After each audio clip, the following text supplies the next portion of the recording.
Dear Esther, the morning after I was washed ashore, salt in my ears, sand in my mouth, and the waves always at my ankles, I felt as though everything had conspired to this one last shipwreck. I remembered nothing but water, stones in my belly and my shoes, threatening to drag me under to where only the most listless of creatures swim.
Those islands in the distance, I am sure, are nothing more than relics of another time, sleeping giants, somnambulist gods laid down for a final dreaming. I wash the sand from my lips and grip my wrist ever more tightly. My shaking arms will not support my fading diaries.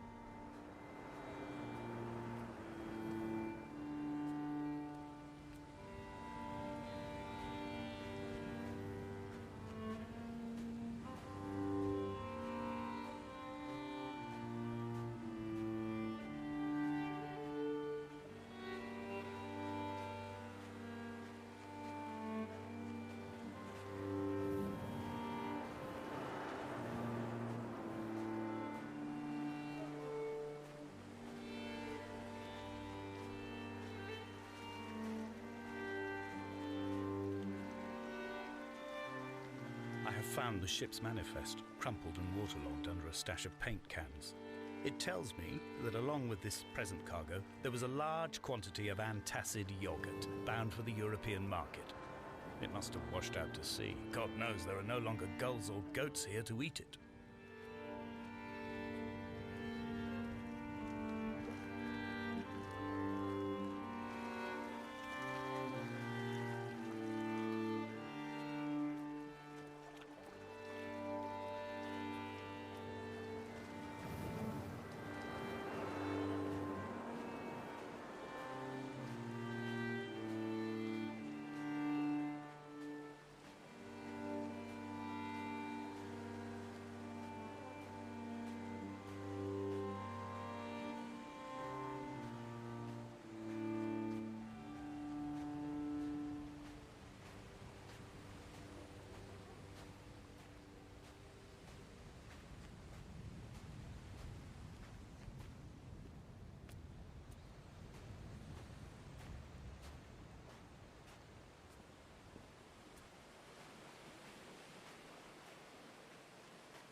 reading Donnelly by the weak afternoon sunlight. He landed on the south side of the island, followed the path to the bay and climbed the mount. He did not find the caves, and he did not chart the north side. I think this is why his understanding of the island is flawed, incomplete. He stood on the mount and only wondered momentarily how to descend, but then he didn't have my reasons.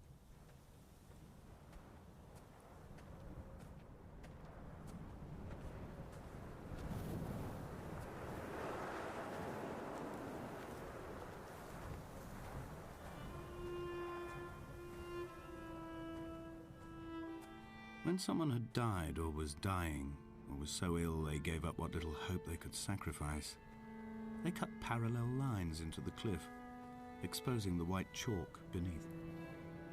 You could see them from the mainland or the fishing boats, and know to send aid or impose a cordon of protection, and wait a generation until whatever pestilence stalked the cliff paths died along with its hosts. My lines are just for this: to keep any would-be rescuers at bay. The infection is not simply of the flesh.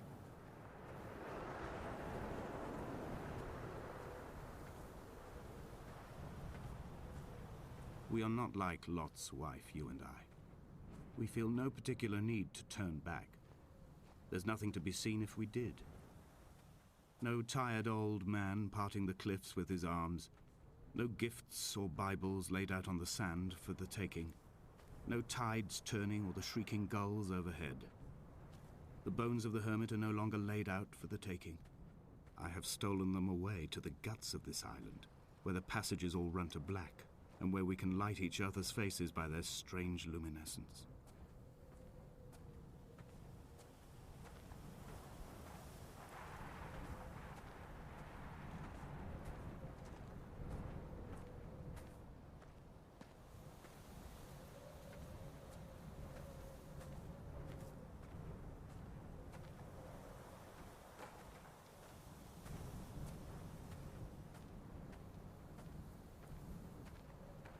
Dear Esther, I met Paul. I made my own little pilgrimage. My Damascus, a small semi-detached on the outskirts of Wolverhampton. We drank coffee in his kitchen and tried to connect to one another. Although he knew I hadn't come in search of an apology, reason or retribution, he still spiraled in panic, thrown high and lucid by his own dented bonnet. Responsibility had made him old. Like us, he'd already passed beyond any conceivable boundary of life.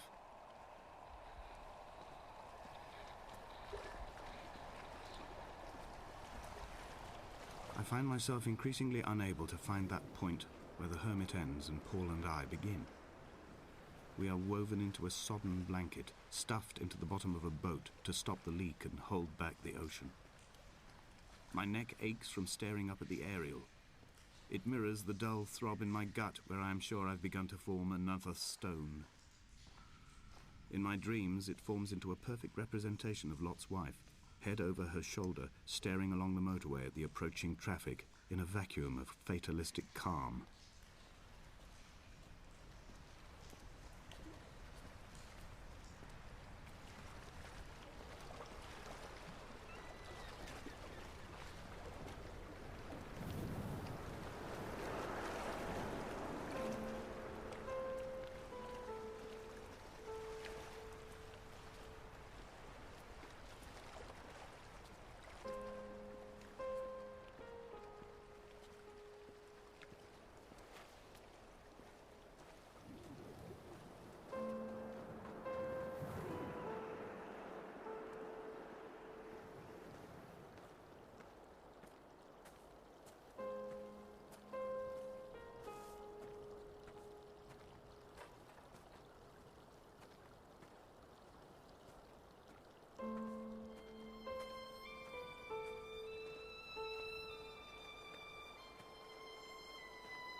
The vegetation here has fossilized from the roots up. To think they once grazed animals here, the remnants of occupation being evidence to that. It is all sick to death.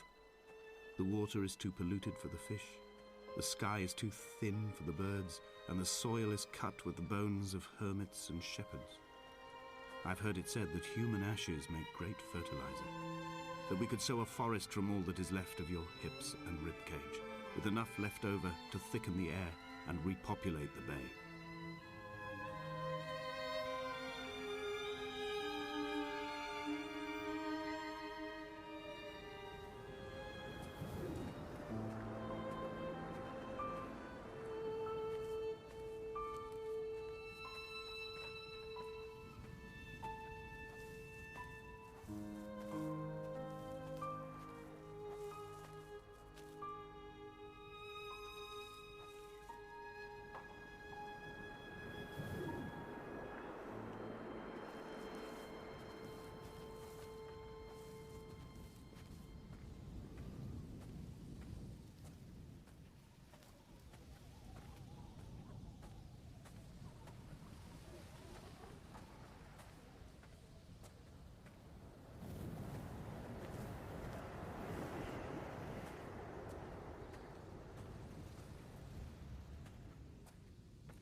Dear